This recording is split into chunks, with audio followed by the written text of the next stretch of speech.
되는 권리도 있습니다. 권리를 정리해야 됩니다.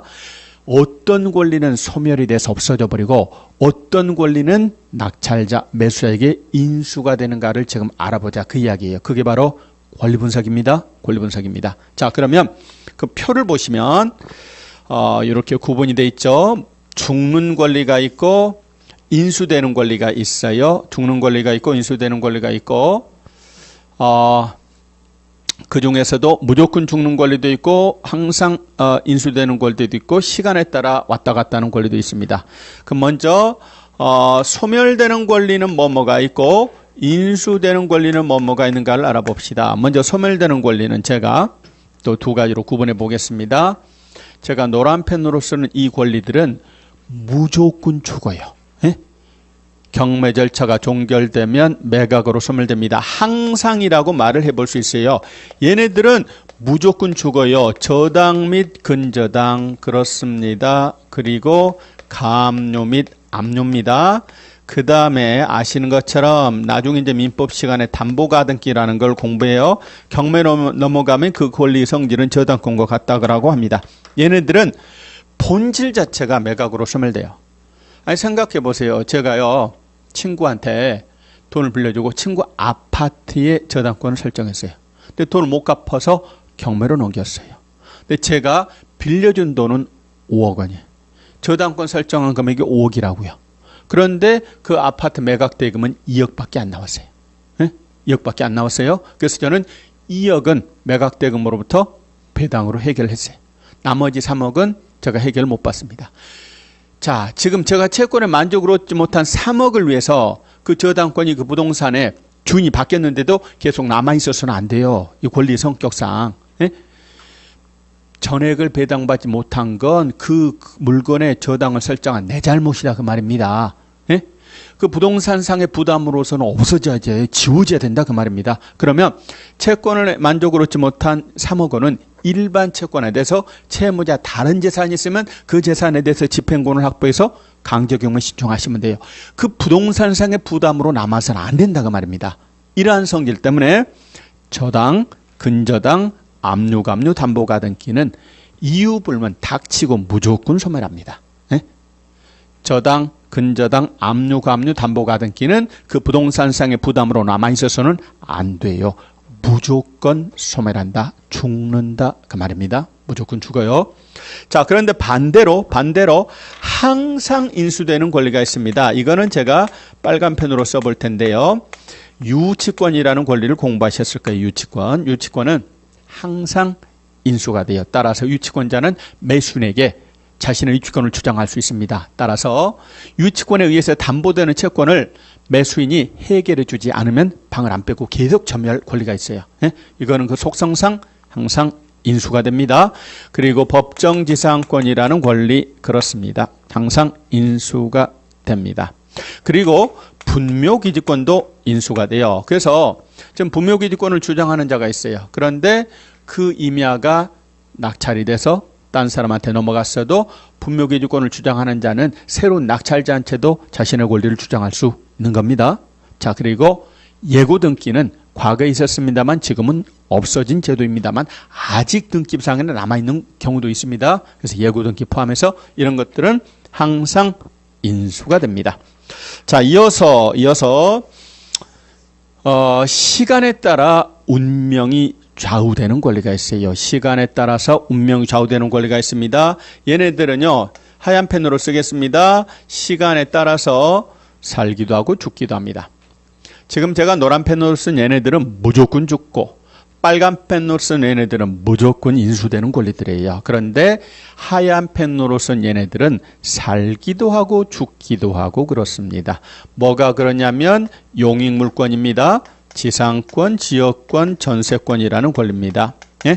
용익물권 그리고 청구권 보전 가등기입니다. 가등기 중에 담보가등기 말고 청구권 보전한 이와 목적의 보전 가등기입니다. 그리고 가처분입니다. 그리고 각종 임차권입니다. 대항요건을 갖춘 임차, 등기된 임차권, 그리고 환매권. 얘네들은요, 시간에 따라 운명이 왔다 갔다 합니다. 얘네들의 운명을 좌우하는 권리를 말소 기준 권리라고 제가 부르겠습니다. 말소 기준 권리는 이 노란펜 5가지 중에서 가장 시간이 앞선 노란펜을 말소 기준 권리라고 부릅니다. 자, 그래서 노란펜으로 표시된 말소 기준 권리, 노란펜 중에 시간이 가장 앞선 말소 기준 권리보다 시간이 느리면 당연히 매각으로 소멸합니다. 그런데 말소 기준 권리보다 시간이 앞선 한 펜들은 인수가 됩니다. 다시 한번요. 얘네들은 시간에 따라 운명이 좌우된다. 이들의 운명을 좌우하는 권리를 말소 기준 권리라고 부른다. 그럼 뭐가 말소 기준 권리가 되느냐? 노란펜으로 쓴 것 중에 가장 시간이 앞선 노란펜입니다. 어떤 토지가 있다. 등기부를 떼어봤다. 저당, 압류, 감류가 여러 개 설정되어 있을 수 있어요. 그 중에 가장 시간이 앞선 저당, 가장 시간이 앞선 압류, 감류. 이게 말소 기준 권리가 되는 겁니다. 걔보다 지상권, 지역권, 전세권, 보존가 등기, 가처분, 임차, 환매가 느리면 매각으로 소멸돼요. 앞서면 인수가 됩니다. 그러면 시간이 느리면 왜 죽어야 되고 시간이 빠르면 왜 사느냐? 생각해보면 당연한 이야기입니다. 예를 들어서 권리 분석을 해봤는데요. 1번이 저당권입니다. 그 다음에 2번이 대항 요건을 갖춘 임차인이 있다라고 해보도록 하겠습니다. 자, 이 양반이 예를 들어서 2억 원을 빌려줬고 이 사람의 보증금 1억 원입니다. 살던 집에 경매로 넘어갑니다. K라고 하는 사람이 입찰에 참가를 합니다.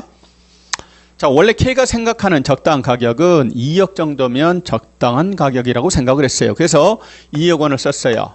매각대금 2억 나왔어요. 그렇다면 매각대금 2억인데 선수저당권자는 2억이에요. 그렇다면 선수저당권자는 2억 원을 다 회수할 수 있습니다. 문제가 없어요. 그런데 만약에 저당권보다 후순위에 있는 대항 요건을 갖춘 임차인이 만약에 소멸하지 않고 인수된다고 한번 가정을 해볼게요. 말소 기준 권리가 되는 저당권보다 시간이 느린 임차권이 죽지 않고 시간이 느리면 원래 죽어야 되는데 인수된다고 가정을 해볼게요. 인수된다는 이야기는 자, 이 양반은 자신의 임차권을 낙찰자에게 주장할 수 있다는 이야기예요. 계약 기간 동안 거주할 수 있고 기간이 만료되면 보증금을 뺏어나가야 됩니다. 보증금을 안 주면 안 나갑니다. 자, 그 말은 결국 K가 1억 원을 장만해서 내보내야 된다 그 이야기입니다. 그렇다면 만약에 K씨는 얘가 죽지 않고 인수가 된다고 가정한다면 2억을 쓰지 않을 겁니다. 나중에 추가로 1억 원을 장만해서 내보내줘야 됩니다. 그 부담을 감안해서 1억에 들어갈 거라 그 말입니다. 그렇죠? 네? 자기가 원래 생각하는 가격은 적당 가격은 2억이에요. 그런데 2억으로 들어가면 결국 3억에 사는 꼴이 돼요. 자, 그래서 K씨는 나중에 부담을 감안한다면 1억 원에 들어갈 거예요. 그럼 매각대금 1억밖에 안 나왔어요. 저당권자는 빌려준 돈 2억인데 1억밖에 회수 못하고 1억은 손해봅니다. 이래서는 안 되겠죠. 저당권자 입장에서는 억울하죠. 내가 담보로 잡고 돈 빌려줄 때는 권리관계가 깨끗해서 근데 나보다 뒤에 나중에 임차인이 들어왔는데 그 임차인이 인수가 된다면 그 부담 때문에 싸게 쓸 수밖에 없고 따라서 내가 손해봅니다. 따라서 저당권보다 시간이 느린 한편들 보고는 저당권자가 뭐라고 그래요? 너희들이 살아나면 돼, 안 돼? 안 돼. 너희가 살아나는 건 결국 내가 손해보는 결과를 가져옵니다. 너희들은 내가 있는 줄 알고 들어왔잖아. 그러니 그 리스크는 너희가 안아야 되는 거예요. 따라서 노란펜보다 시간이 느린 얘네들은 원칙적으로 어떻게 해요? 죽어요. 근데 시간이 앞서면 어떻게 해요? 인수가 되는 겁니다. 자, 다만 전세권은 좀 독특합니다. 전세권의 경우에는 시간이 말소 기준 권리가 느리면 죽어요. 선순위면 인수가 돼요. 선순위면 인수가 됩니다만 선순위 전세권이라도 만약에 얘가요. 선순위 전세권자인 얘가 배당을 요구했어요. 배당을 요구했으면 전액 배당 여부를 불문하고 어쨌든 배당 요구하기만 하면 예외적으로 매각으로 소멸됩니다.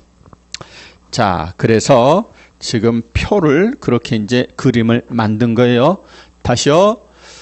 노란 펜들은 무조건 죽고 빨간 펜 항상 인수가 되고 하얀 펜은 시간에 따라 운명이 좌우된다. 이건 외우는 수밖에 없어요. 용익물권, 보존가 등기, 가처분, 임차, 환매, 말소 기준 권리보다 느리면 죽고 빠르면 산다. 근데 선순위 전세권은 원래 인수되지만 예외적으로 배당 요구하면 매각으로 소멸합니다. 이게 권리 분석입니다.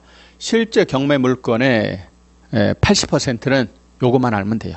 이보다 더 깊은 권리분석 문제는 우리 시험에 나온 적이 없어요. 요 정도 틀만 아시면 됩니다. 자, 이어서 다음 쪽 가서 보면 경매 절차 일반이 나와 있습니다.